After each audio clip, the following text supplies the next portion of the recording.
Hey, what's going on, y'all?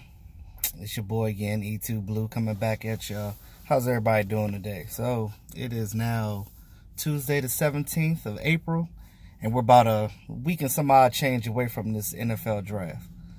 Hope y'all ready for it, because that first round of this draft is going to be hella interesting. Now, I'll get into that in a moment, but yeah, I'm out here working, and for those of you guys that keep saying in the making jokes in my comment section about this cage behind me, I thought I mentioned it before, but I work for a water company. We deal with water coolers, ice machines, and coffee machines. And this is my little transit work van, a little small van, and this is where I normally keep my equipment and stuff in the back when I have to do installs and things of that nature. So right now I'm out here at the Fort Myer military base in Virginia, and I'm actually about to leave here. But I just wanted to holler at y'all for a quick moment before I finish up my day. First of all, this weather is retarded. What, Saturday was like 90 degrees, and then today it's like cold as hell. It's like 40 some odd degrees out here, and it looks like it's about to snow. And depending on, I guess, where you guys are, I know if you guys are up in the North Philly or Pittsburgh area, I know it's probably snowing up there where you guys are. It's ridiculous. It's April. I mean, we're so close to May right now. It's supposed to be spring. Spring was like, nah, bro, I'm coming late to this party. I'm not feeling y'all right now. Winter was like, I'm going to sit my fat butt down here. I mean, I don't even think it's April for real. I think it's like the 97th day of January. I mean, it's been January for the last couple of months now, and this shit is crazy. Like, it's crazy out here. I mean, my feet are cold. My feet shouldn't be cold in April. I'm sorry. I mean, I expect rain, but this is ridiculous. I mean, this world coming to an end, man. I'm telling you. I don't know what's about to happen, but y'all better be on notice. Also, too, I want to also clarify the elephant in the room before I get into the meat of my video, because you already know E2 keep it real. Like it or not, that's just the way I am. See, you guys get me in the raw. Now, you guys get me in my personal life. You guys get to see, you know, I don't mind, you know, you guys knowing more about me. If you care. I mean, you probably don't care because, you know, like I said, you're just here to listen about the Cowboys and football in general. I get that. But, you know, you guys get me in the raw. Like, I'm still saving up some money right now so I can get some great cameras, and I can do some things, and I can really delve into my talent. You guys will see that as you start subscribing to me and seeing more of me. I got that stuff coming, trust me. But as of right now, you're just going to get the raw footage. I just wanted to just clarify, just touch up on a couple of things. So this YouTube thing that we do is fun. It's hard as hell, actually. I don't know if you realize how hard it is having your own YouTube channel and dealing with different people, because don't get me wrong, I love everybody's comments. I love the fact that everybody has different opinions, because if we all thought the same thing, life would be boring. If we were all the same way, we would be robots, correct? So it's a good thing that everybody has a different opinion, and I respect everybody's viewpoints. I do. But like I said, on my channel, you guys, I always try to educate and bring things to your attention that you may not necessarily think about. Whether you agree with me or not, I'm cool with that. Because like I said, I like to get your guys' feedback to see where your head is. And again, we don't know what teams are going to do at any given time for sure, because nobody here is a psychic. So with that being said, everything is speculation until it's proven to be factual. Now, I try to give you the most facts there is. You know, when I try to say things, I try to say factual things. I don't jump out of the woodworks with cockamamie bullshit, because that's just not what I'm about. You know what I mean? I try to keep it real with y'all, because that's all I know is keeping it real. You know, especially where I come from and being about the life that I lived, you know, growing up. I mean, things were rough. So, I mean, that's all I know about is just keeping it real, because that's just the way I am. Now, I know some of you guys think that there's some YouTube beef with some of our fellow cowboy YouTubers, but ain't no beef. Now, if it is beef with other people, I don't know. Me personally, I don't delve into that beef because at the end of the day, I'm me. I respect everybody. I respect everybody's opinion. I don't talk bad about nobody's channel or anything that they do because, again, the whole purpose of these YouTube channels, as far as the Cowboy YouTube channels, we are here to, like I said, give you our perspective of what we think that things are. Everybody has their own style. All of us are different, especially the guys in my circle. You know, Mark Holmes, DMV Dallas Cowboys, Foots, Michael Anthony Fitness, Law Nation, Okoye. Like, we all have our different points of view. I respect all their point of views. Vosh Lombardi, him too. So we all have our different perspectives. We all have our own talents that we bring to the table.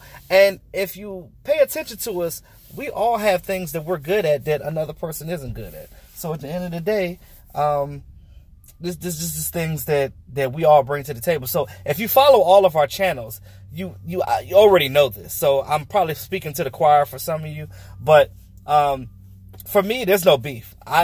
On my end, I mean, like I said, I can't speak for anybody else, but I know that I don't have any beef with anybody. I'm just me. I'm just E2. That's all I do. All I do is DJ. I work. I roller skate.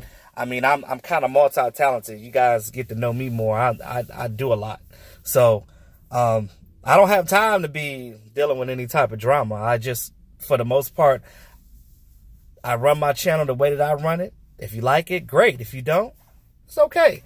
You know what I mean? No skin off my back. But I do appreciate the support, because the support goes a long way. Trust me, because it helps me to get better and better. I mean, I'm still kind of new to this. I've only been doing this since the Super Bowl, really. And I have my degree in broadcast communication, so being on camera and working with cameras is not foreign to me. So, I mean, I kind of got a knack for it. So it's not really out of my realm. So like I said, just doing this whole YouTube thing is fun, but it's stressful at the same time because sometimes you guys are mean as hell sometimes. Like, but I can handle it. I'm good. I don't mind the criticism. I don't. But what I don't really like too much, and one thing is big, one of my biggest pet peeves is disrespect. Now, you can say what you want. You can say I'm wrong. You can say I'm right. You can say I ain't shit, whatever. But just don't disrespect me. Like, I'm not here to disrespect nobody. Whether you're a Cowboy fan or not, I know I got some subscribers that are not Cowboy fans. A shout out to y'all too.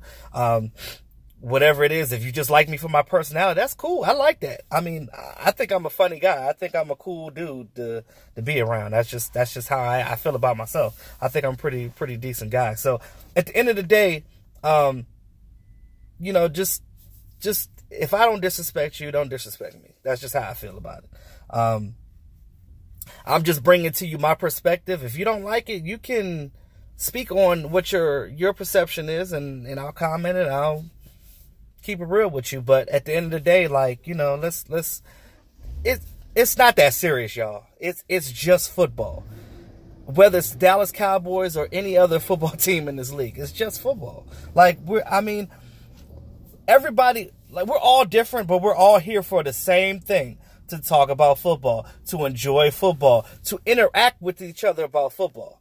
And I just look at some of the stuff that Mark is doing as far as like his tailgating and some of the ideas that he had. Like, I think that's really cool because in the instance that, like, it brings people together because a lot of us don't know each other from Nathan. So if we're in your city or you're in our city or whatever the case may be, like, you know, it's all about networking. And network, you never know what you have in common with people. Me personally, I'm a people person, so I love meeting new people. I love to interact with people because that's the way I am. Like, I love to gain knowledge from people that I don't know, and I love to see other people's perspectives and the way that other people live because I'm big on that. Like, I think that it's awesome just to see like different walks of lives and different cultures and to see the way that people live and and respond to certain things. Especially, I love, shout out to Mark Sampson over in UK. Like, I love, you know, interacting with subscribers and fans from other countries. Like, I just think it's awesome because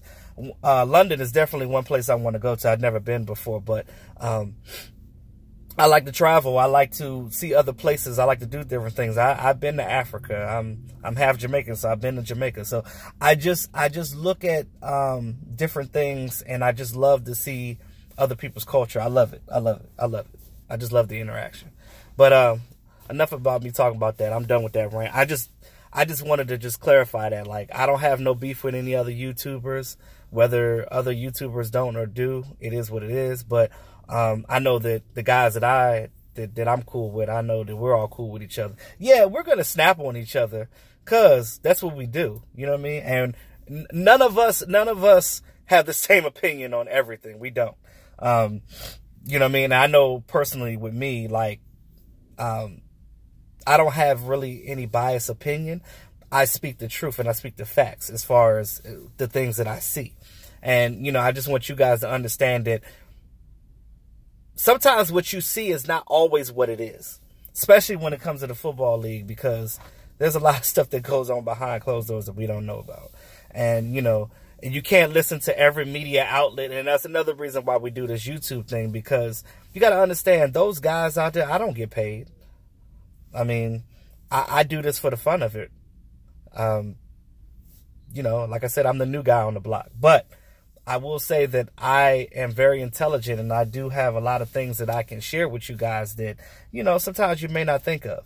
So I just want to just bring my personality. I just wanted to bring the stuff that I feel like is important, or the things that I feel like that should be brought up that haven't been brought to the table. I feel like I could bring that. So that's my perspective, and that's what I add to this whole YouTube world and this whole social media world in general. Like, but yeah, like, I just feel like I don't want our Dallas Cowboy fans to become like Eagle fans. I don't want us to become trashy like these other teams. Like, you know, growing up, I've always been a Dallas Cowboy fan, and I just feel like, and I completely understand the frustration with the fans, because we've been mediocre, and I said this in videos before about our 20+ year span of mediocrity. We got to do better. We got to be a better football team. But again, being a better football team starts at the top. If your head and your tail, if your head and your feet ain't right, you can't walk, you can't move, you can't function. Think about that. Think about what we did in this offseason with our coaching staff. We cut out a lot of the middle people. Now, whether that's going to help us or not, that's to remain to be seen. I am optimistic about some of the coaches that we sign, that they will contribute and do some things. I believe they will. But again, it's all hearsay until we see it come into fruition. Now, Garrett and Linehan. Garrett is the head, and I realize that, and I feel like Linehan is the hands and the feet. So if they don't get their shit together and they don't make the changes that they need to on this team, the whole team is going to falter. Segue into my topic. So it's I said I wasn't going to say nothing else about Dez Bryant. Okay, so Dez Bryant is gone. Yes. We have to look forward now. You know, a lot of us, you know, are sad that he's gone. I enjoyed Dez Bryant. I enjoyed watching him, and I enjoyed throwing up the X whenever he scored. And I loved his passion for this team. Now, Dez Bryant still loves the Cowboys. He will always love the Cowboys because he said this himself. But like I said in my last couple of videos, it was just real trashy the way that the team. I'm disappointed in the way that they handled the whole situation. Again, they should have cut him around free agency time to give him that opportunity. Because they kept saying that they respect him and they love him and this. If you care about a player like you say you do, and you cut him, okay, you don't want to fight. He's not on the team no more. No beef. Dez Bryant said himself, If they would have came to me and said, hey, we're going to cut you, we don't want you on this team, he would have respected it more. I don't necessarily blame him for being upset because, hell, as a player, sometimes you got to put yourself in other people's shoes to understand where they're coming from. Now, I'm a type of individual, when I see somebody act a certain way, or if I see somebody, like, feel a certain way, before I judge, and I don't like judging, but before I look at things and try to make an assumption, I try to look at it like this. Okay, let me step back and put my feet in their shoes for a second and see where they're coming from. See how they would feel, or see how I would feel if I was in that situation. So, again, if I was Dez, now there's some things I would do differently because I'm older than Dez and I'm a little bit more mature than Dez is. So, there are certain things that I would have done differently, but I don't blame him for being upset at the organization because, again, the way they did him was just unprofessional, and I'm just disappointed in the way that they could have done something better than that. Now, where Dez fucked up is, if you remember the interview after the last game of the season, when the media, I don't know if it was Clarence Hill or whoever it was, they came to him and they said, Dez, would you take a pay cut? And he said, oh, hell no. He probably shouldn't have said that, because you already know this staff loves players that shut their mouth and don't say nothing. They do not like controversial players. They don't like players to speak their mind for whatever reason. I thought that we were all different. I thought it was a free country and it was our amendment right to speak our mind. But I guess it's not. When it comes to NFL, apparently, it sucks. It's almost like you're in jail. Now, as long as you're not cursing out the team and saying something negative, it is what it is. But he probably shouldn't have said that, because they probably looked at that like, oh, you ain't gonna take a pay cut? Bro, you ain't gonna take no trip? You're not gonna take a pay cut? Oh, all right, that's fine. So, yeah, we're gonna cut him. Yeah, we're gonna get his ass out of here. He's being cocky. Yeah. All right. So yeah, goodbye, Des. That's how they felt. Now, you see that he tried to retract from that later on by saying that, hey, if they would have came to me straight up and said, hey, I'll take a pay, will I take a pay cut?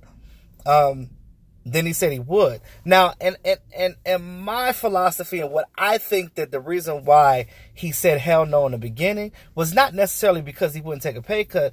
Come on now. You just had a crazy season where your running back was thrown under the bus and ridiculed by the league and being showed as an example, and his name being thrown in the dirt, and then your owner gets sued and he's all in there, and then it's the anthem protest, and it was so much drama that went on this past season. So Dez is probably like, man, I'm tired of shit, and y'all coming at me about this and that and telling me I ain't shit and I ain't did this and I ain't did this season and blah blah blah, my numbers are low.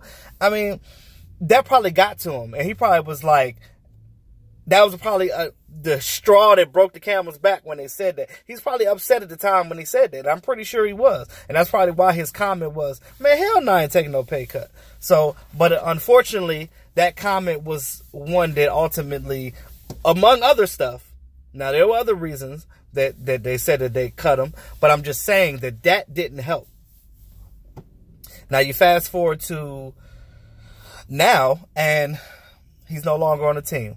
Now, there's a lot of fans that are sad about it. There's a lot of fans that are glad he's gone. I've heard some of you say that he's a distraction or this, that, and the third. I think some of you guys confuse his passion for being negative. I don't think that he was a negative person in the locker room. Now, Jason Witten is the type of guy that is like your model person. This is the reason why the Cowboys will never get rid of Witten. A lot of you guys say cut Witten. You could go ahead and cut that, because he's not going to get cut. Jason Witten's going to walk away from this team when he wants to walk away from it. And I heard somebody mention something about Tony Romo, about they did him dirty. I don't think they necessarily did Tony Romo dirty. I think Tony Romo was the one that said, go ahead and release me, because that was when the CBS contract came and he had the opportunity to go to CBS. Because I don't think that he thought about going to another team, because in his mind he wanted to be a Cowboy for life. And so did Dez. Dez said numerous times that I wanted to be in a Cowboy uniform. Now, it's going to be weird for me to see him in another uniform, because I still think that Dez still got it. I still do. He will go to another team and he will do well. But I think that for Dez to succeed, I believe that he has to have a veteran quarterback that knows what he's doing. Now, I'm not going to shit on Dak Prescott. I'd never shat on Dak Prescott. I'll tell you this. Dak Prescott is... I'm not going to make excuses for Dak. But I call it like I see it. I've heard people say that Dak is a trash quarterback. He's not a trash quarterback. He's not a trash quarterback at all. What Dak is Dak is still in development mode. You guys forget that he was a 4th round draft pick. 4th round draft pick. How many 4th rounders you know start right away? Now, when Tom Brady is a rare case. Now, to find some gold like that late in the draft like that, I mean, who would have known that Tom Brady was going to be the way he is? Now, that's a once-in-a-generation type of player. So we're not even going to talk about Tom Brady. But as far as Dak goes, he was a 4th-round pick. He was somebody that, when you drafted him, that was somebody that you were going to develop for a year or two, get him acclimated with the transition of the NFL. Because I believe that Dak can do it. He just hasn't done it yet. And he still has a lot to learn. And I feel like Dez is not the person for him to learn from, because Dez is, for some reason, still trying to figure it out himself. Like, Dez's downfall, I think a lot of it was coming from Oklahoma State. Because at Oklahoma State, they only had, 3 or 4 different routes in their route tree. And, you know, they have a lot of raw receivers. So, because of that rawness in their collegiate scheme, it's difficult for them to, you know, do it in the NFL. Now, Dez should have met with a route guru a long time ago. And I'm pretty sure the Cowboys thought of it like, if you really wanted to get better at running these routes, you would have done that a long time ago. And that's what I think that he messed up at. He should have been a little more serious about it, because one thing I do agree with Jason Garrett is, and it's not much, trust me, but his whole philosophy of creating competition, because you don't want your players to get comfortable. And I feel like Dez got comfortable because of the simple fact that Dez got comfortable because he knew that he was the man. He's been the man since 2010. Even when Miles Austin was here, when he got here, like, he was still the man. He was going to be the man. And, you know, he just needed his maturity had to match his playing ability. And it took a long time for that, but it eventually got there. Now, Dez still has some childish things that he had to get, but hopefully him being cut by this team will get him in his mind to realize that, hey, I'm not the player that I used to be, but I still got it. I still can be a great wide receiver for anybody. I'm a firm believer of you don't have to run for 100 yards or have 100 receiving yards in a game to be successful, because it's football. It's a team sport. If you can have, and I said this in the live stream last night, if you guys were watching Mark, I think I got cut off because of the Wi-Fi or whatever. But what I was trying to say was, when you look at Barry Sanders when he was with the Lions, that boy ran his ass off. But he had a trash-ass offensive line, and the team as a whole was dysfunctional. And he will go down as the greatest, worst player ever, because he was so great, but he was on a sorry team at the time. And, I mean, even though the Lions did have success, you know, in spurts at certain times, I feel like he was on that team at the wrong time, because they didn't put the team around him to make him better. You can be an all-star, but if you're an all-star on a sorry-ass team, yeah, you're going to shine, but it's more individual. So, again, all them yards and all that shit don't matter if you're not winning games. Winning games is a team sport. Everybody has a pitch in. Look at what the Eagles did in the Super Bowl. Not one, not two, but all three of the damn running backs scored a touchdown. Even the quarterback scored a touchdown. So their tight ends had the most production in that game. So I say that to say that you don't have to have the diva wide receiver to win. You don't have to have a serious number one. But what our team needs to work on, and I'm going to say this till I'm fucking blue in the face, and I'm going to say this to either Garrett is not here no more, or I'm going to say this until they figure it out. Because if they figure it out, then okay, we start winning games, y'all got to figure it out.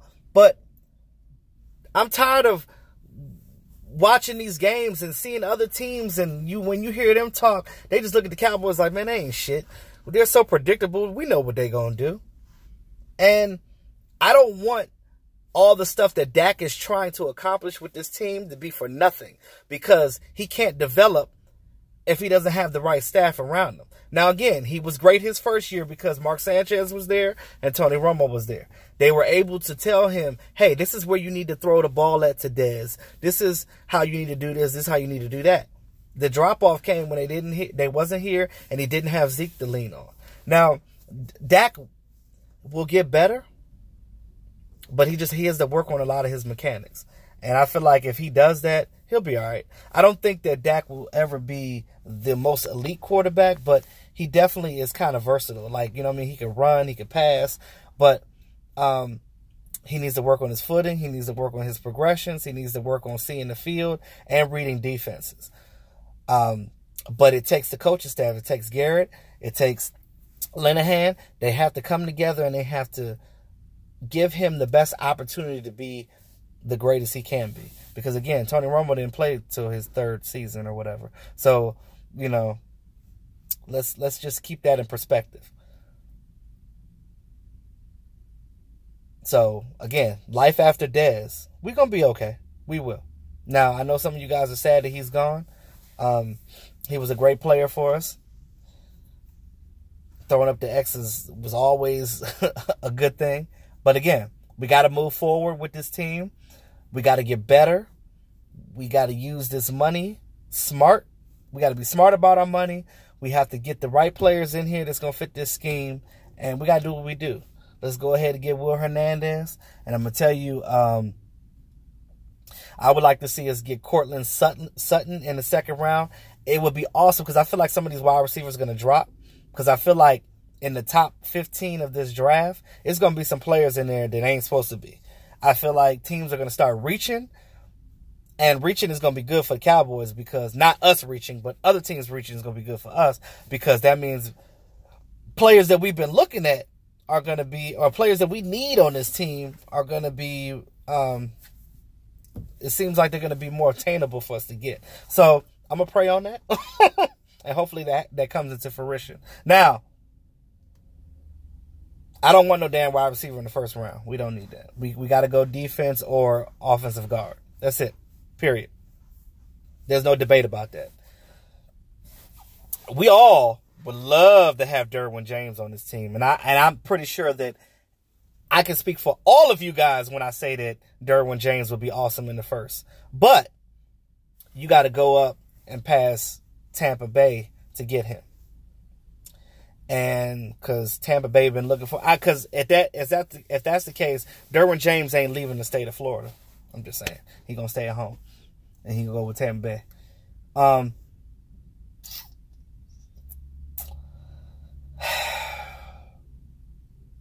Yeah, I mean this draft is just ridiculous. Like, I mean, it's gonna be some blockbuster stuff happen right before this draft. And I think the Bills are trying to slide all the way up. It's going to be, wait till you see, it's going to be something going on between them, the Browns, and the Giants. Especially because the Browns have pick 1 and pick 4. So we'll see what happens with that. They're going to be trying to slide up. And the way they're trying to slide up, like I said, Cowboys are going to reap the benefits of these teams sliding up and getting players that they shouldn't be because they're reaching. So I think that's all I have for today. I just want y'all to just be optimistic about this upcoming season. I hope you guys are excited as I am. We got this draft next week. We got OTAs coming. We got training camp. And it's going to be, the competition is going to be fierce. We get to see who's going to do what. And I'm just ready to dive into these players and just to see what comes out of it. And I just hope that we can get it together this year and make the necessary changes that we need to. You know, get Zeke back ready to go, because I know he's pissed off. So it's gonna be a good year, y'all. Just let's be confident. Cowboys Nation, let's ride. So thanks again to all my subscribers. I appreciate y'all. If you haven't subscribed yet, hit that subscribe button. Support your boy. And this is your boy E2 Blue, always keeping it real. Talk to y'all soon.